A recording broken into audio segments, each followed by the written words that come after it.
So, as I was uploading my previous video about the idea of the Galactic Empire going to war with the Grimm, I had this another fun idea kind of seep its way into my head, and I was like, I can't get it out of my head, I have to talk about this. So, yes, this is another one of the... This might actually become a thing of a recurring spotlight. I don't know what I'll call it. Maybe someone can tell me in the can give me a comment idea in the thing below, but please, do not send me requests, because I want to keep putting this out here. I want to think of like ideas on my own, put this out here, and the whole point of these unique videos is for people to discuss the ideas. That's why I was interested in doing these. So please, do not leave requests in these videos. I cannot stress that enough. I'm not trying to be a jerk.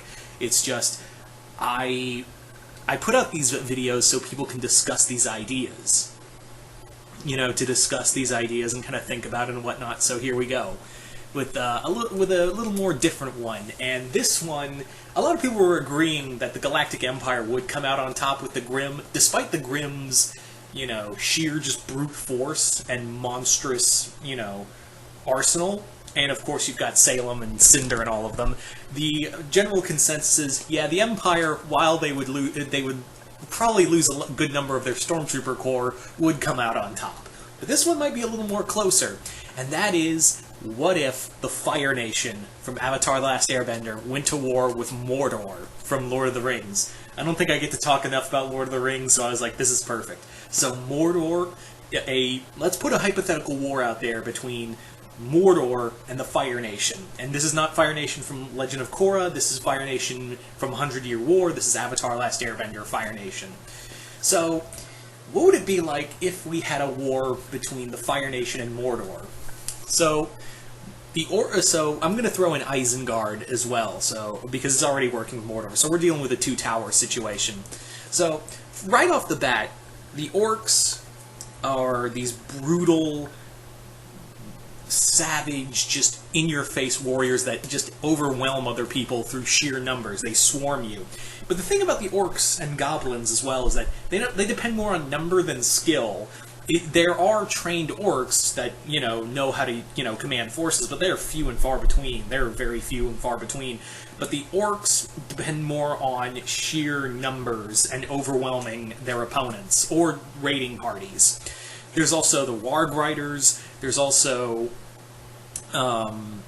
several like almost medieval siege weapons. But your typical orc even on a good day ain't too bright. That is until you get to the Uruk-hai. The Uruk-hai are more better trained. They're better suited for combat, and these guys are well armored. They're also way more durable. They are straight up harder to kill. And these guys know how to use a military, know how a military works. So the army of the Uruk-hai, yeah, the Uruk-hai would be a major problem. Not saying orcs would be too, but when you look at the two armies, the Fire Nation is clearly better trained. They are well disciplined. They know military protocol, which is kill everything in an orderly fashion, and commit genocide in an orderly fashion. But the orcs don't have that. Outside of the Uruk-hai and maybe a few commanding orcs, there's no discipline in that army. If something goes wrong, they will break rank and run, unless someone's there to scare them back into fighting in the front lines. Whereas the Fire Nation army, they are trained at a young age to feel no fear. They are the superior force, they're dangerous, and I'm not talking about just firebenders. These guys know how to use, like, spears, swords, bows and arrows. And let's not forget, their siege equipment is just a little bit more advanced than what the orcs bring. The orcs of Mordor, the forces of Mordor and Isengard bring. These guys depend more on, these guys have tanks, they have hot air war balloons, they have zeppelins, they are a little more ahead of the curve. But what the orcs lack in technology, they make up in brute strength. Y'all forget that these guys have trolls on their well-armored trolls on their side. And please do not bring up a Balrog. The Balrogs are not under their control. I know they show up in the video games, in the strategy games as under Mordor. They're not under their control. The Balrogs are completely different. So, and for air, they don't have the other thing that the Fire Nation has that the Mordor does not have is air superiority. Like I said, they've got those war balloons and zeppelins that they can just rain literal fire down on you. But what they do have is something scarier. Mordor does have is something way scarier. That being the ring wraiths. The ring wraiths would definitely instill a lot of fear into the forces of the Fire Nation. These guys would be terrified, especially when you get the Witch King of Angmar out there. Yeah, I guarantee you that there would be some ranks breaking in war with when the Witch King shows up. He just swoops in with the Nazgul and just starts ripping shit. They're gonna be like, I think my armor just turned brown, guys. That's the other thing is that, oh, they have tanks. Yeah, a tank can easily get flipped over by a hit from a war club from a troll. I have no doubt that the trolls, that mountain trolls, could easily like grab a tank and flip it over. And like I said, Fire Nation, while they do have fire bending and all these other technological advances, like I said before, orcs, specifically the orcs of Mordor, work best when you are overwhelming your forces and scaring them. That's the other thing. They have a major fear factor behind them. An orc will do anything to scare the crap out of his opponent. Like an orc will reach into, like, tear out a guy's throat and just start ripping his guts out in front of his friends. Be like, huh, you like this? You like me ripping the guts out of your friend? I guarantee you that the orcs would freak the fuck, it would cause just total panic among the Fire Nation soldiers, because these guys spook. When these guys get spooked a lot, like you've seen it before. So when you see a green, ugly, wart-covered, fanged mouth monster coming at you with a bloody, rusty sword, you're probably going to shit yourself as a Fire Nation soldier, because you're more adept with fighting actual militaries, not these huge bands of, you know, monsters coming at you that, like, hold your friend's head on a pike and just be like, ah, you're next. So, fear factor is another thing in here that you have to look at, is that the orcs, and then when you have to throw the Uruk-hai in there, oh, God.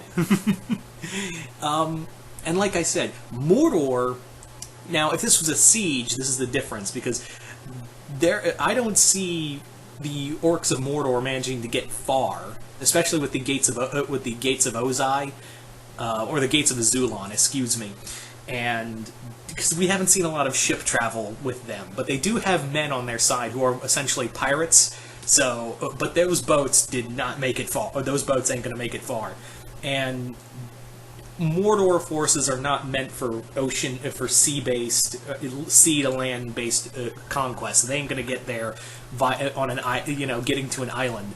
That said, I don't see the Fire Nation doing so hot at the gates of Mordor or Isengard, because those places are very well fortified. It was the only way the heroes managed to get into Isengard and Mordor and beat them was sheer dumb luck. I mean, yes, Frodo was basically throwing the ring in there, but the gates were open for them, so the orcs could leave, and Eye of Sauron could look upon them. And Isengard, the armies were cleared out, and that allowed the Ents to mosey on in. But yeah, I don't know. The Fire Nation is well adapted having siege equipment, but even then, they are going to have some serious. If this was a siege on, they might get Isengard. They might, but then again, they have no real way to combat magic, and trust me, Saruman the White is full of that. And what's going to happen to the Fire Nation army when the Eye of Sauron is upon them? Nothing good. Nothing good. And let's also, like I said, you have the Nazgul, the Uruk-hai, the Saruman. You have Sauron's eye upon them. Really, Ozai, as powerful as he is, even without the aid of the comet, wouldn't really stand much of a chance. That goes with Azula. So, initially I was going to give it a little more, this fight, to the Fire Nation because of technology and they're a better trained army. But the more I've been talking about this, the more it's making me realize, you know, there is very little, this would be a long war. This would be a long and bloody war between these two factions. But in the end, you have an army. There is nothing that would prepare the Fire Nation for what is in store that the orcs and the forces of Mordor would have. They're terrifying. They're bloodthirsty. And like I said, they're nothing that the Fire Nation has ever encountered before. I honestly believe, like, if the orcs were sieging a Fire Nation fort and did what they did at Gondor and sent all like the severed heads into the fort, there'd be like, where's the nearest white flag? Oh, fuck it, I'll just use my underwear. Oh, it's brown. Anyway, so you guys tell me in the comments below. What do you guys think? Who do you think would come out on top in this war? Do you think Mordor would win the war, or do you think the Fire Nation would win the war? Also, I'm open to suggestions to names of for this new segment. I think I may call it Wage War, but that may confuse it with the band Wage War.